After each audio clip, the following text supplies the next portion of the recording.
Bago iuwi ang kanyang mga labi sa Agusan del Sur ay inanunsyo ni Ateneo de Davao University President Father Karel San Juan na ipapangalan kay Rene Bobet Baterbonia ang covered court sa loob ng senior high school campus nila sa Bangkal, Davao City. Tatawaging Rene Bobet Baterbonia Covered Court o RBBCC ang pasilidad bilang pagkilala sa ambag at alaala ng yumaong student athlete. Ang pangalan niya, pati yung kanyang pictures, Bobet na naglalaro. Forever namin maalala si Bobet Baterbonia sa pamamagitan ng covered court. Si Baterbonia ay produkto ng Ateneo de Davao Basketball Program. Darating ngayong Lunes, June 15, ang mga labi ni Baterbonia sa kanyang hometown sa Talacogon, Agusan del Sur. Ilalagak ang kanyang mga labi sa Municipal Evacuation Gymnasium sa Barangay San Agustino na Sabing Bayan. Pero ayon sa Talacogon LGU, eksklusibo muna para sa pamilya at kamag-anak ng yumaong atleta ang June 15. Nakiusap rin ng LGU na bigyan ng privacy ang pamilya upang makapagluksa kasamang kanilang mga kamag-anak at close relatives na manggagaling pa sa iba't ibang lugar. Magbubukas naman ang public viewing para sa mga labi ni Baterbonia sa June 16 habang nakatakda naman ang last vigil sa June 23. Samantala, patuloy pa ang investigasyon ng PNP, CIDG at ng NBI sa pagkamatay ni Baterbonia at ng kapwa Ateneo varsity player na si Divine Adili. Kapwa nalunod ang dalawang atleta habang dumadalo sa team building activity ng Ateneo de Manila University men's basketball team sa Dipakulaw, Aurora noong June 8. Para sa Diyos at sa Pilipinas kung mahal, MJ Mondeja, SMNI News.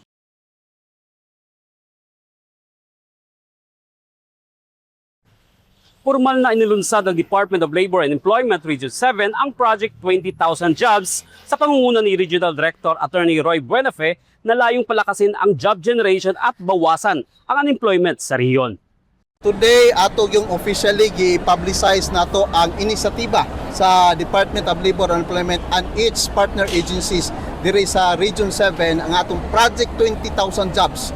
Okay, so dinhi ato ipakita nga naningkamot yun ang ahensya sa gobyerno ato mga partners nga ato makaigsuunan matagaan yun og permanente o disente nga trabaho. Ayon sa DOLE 7, layunin ng programa na maghatid ng mas maraming oportunidad para sa mga manggagawa sa Central Visayas sa pamamagitan ng mas pinaigting na job creation at partnerships.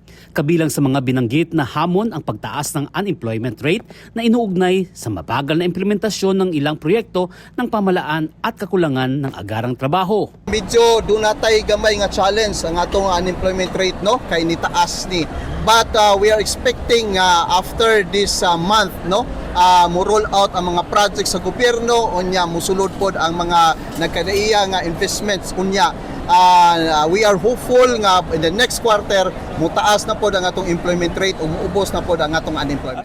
Tiwala ang DOLE 7 na sa pagpasok ng mga proyekto ng gobyerno at dagdag na investments, inaasahang bababa ang unemployment at tataas ang employment rate sa susunod na mga buwan. Bilang bahagi ng programa, inilunsad ang Project 20,000 Jobs na tatakbo hanggang 2028 na magbubuklod sa iba't ibang employment at livelihood initiatives ng ahensya. Nagsagawa rin ang DOLE 7 ng Trabaho Agad Job Fair noong Hunyo 12 sa SM Seaside City, Cebu kung saan libu-libong bakanting trabaho ang inalok ng local at overseas employers. Ayon sa ahensya, bahagi ito ng mas malawak na estratehiya upang mapabilis ang hiring process at direktang maiugnay ang mga aplikante sa mga employer. Inaasahan ng DOLE 7 na sa pagpapatuloy ng 20,000 Jobs Program hanggang 2028, unti-unting bababa ang unemployment sa Central Visayas, kasabay ng mas pinalakas na job creation at economic recovery efforts.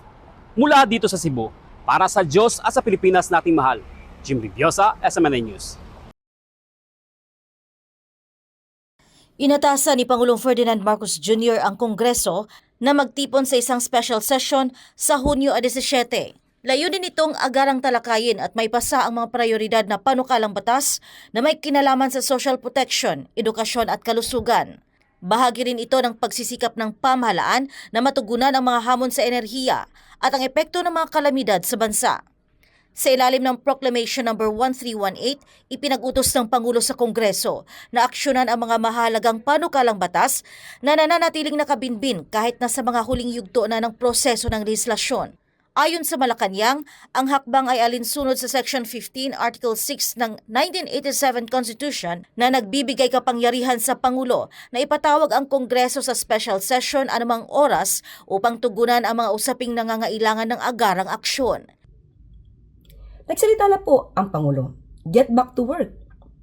Binigyan din po ng Pangulo sa araw ng kalayaan nitong June 12, 2026. Ang sabi ng Pangulo, piliin ang ikabubuti ng bayan laban sa interes ng iilan. Huwag magpagapi sa pagpapaunlad ng sariling ambisyon.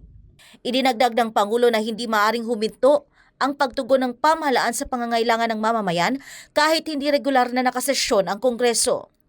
Kabilang sa mga prioridad na panukalang batas na tatalakayin sa special session ang pagtatatag ng National Center for Geriatric Health, mga amyenda sa Government Assistance to Students and Teachers in Private Education Act, Assistance to Individuals in Crisis Situation o AICS Act, mga amyenda sa Universal Access to Quality Tertiary Education Act, Last Mile at Geographically Isolated and Disadvantaged and Conflict-Affected Areas o GIDA Schools Act, mga amyenda sa masustansyang pagkain para sa Batang Pilipino Act, Anti-Political Dynasty Law, Presidential Merit Scholarship Program, at iba pang mga panukalang naglalayong palakasin ang social protection at mapabuti ang buhay ng mga Pilipino. Bukod sa mga panukalang batas, inaasahan ding magbibigay daan ang special session upang maaksyonan ng Commission on Appointments ang mga nakabinbing nominasyon sa mahalagang posisyon sa gabinete, militar at foreign service. Inaabangan sa special session ang bubuo sa majority at kung lilitaw ba rito si Senator Joel Villanueva para makabuo ng legitimate majority ang Gatchalian faction ng Senado. Para sa Diyos at sa Pilipinas kong mahal, ito si Kersilin Catarong, SMNI News.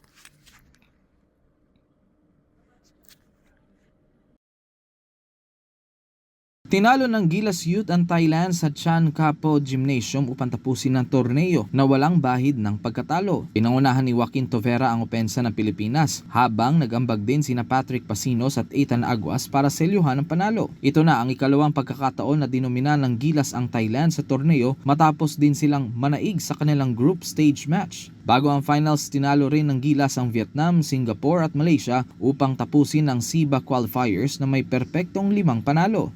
Dahil dito, opisyal nang nakakuha ang Gilas Youth ng tiket patungo sa FIBA Under-18 Asia Cup na gaganapin sa India sa Agosto. Sa AVC Women's Cup, pinangunahan ni Team Captain Kang So-hee ng South Korea matapos magtala ng 14 points habang nagdagdag sina Na Yun-soo at Jong Young-ju na mahahalagang kontribusyon sa opensa. Mas naging kontrolado ng South Korea ang laro sa finals kumpara sa kanilang unang paghaharap kontra Chinese Taipei sa group stage na umabot pa sa 5 set. Sa panig ng Chinese Taipei, nanguna si Chang Yi-chi sa scoring ngunit hindi ito naging sapat upang pigilan ang South Korea sa pag-angkin ng kampyonato. Kinilala si Kang So-hee bilang most valuable player ng torneo at isa rin sa best outside hitters. Nakuha naman ni Na Hyun-soo at Park Yoon-jin ang iba pang individual awards habang nagtapos ang Chinese Taipei bilang runner-up matapos pagandahin ang kanilang 3 pwesto noong nakaraang taon. Para sa Diyos at sa Pilipinas kong mahal, Carlo de la Peña, SMNI News.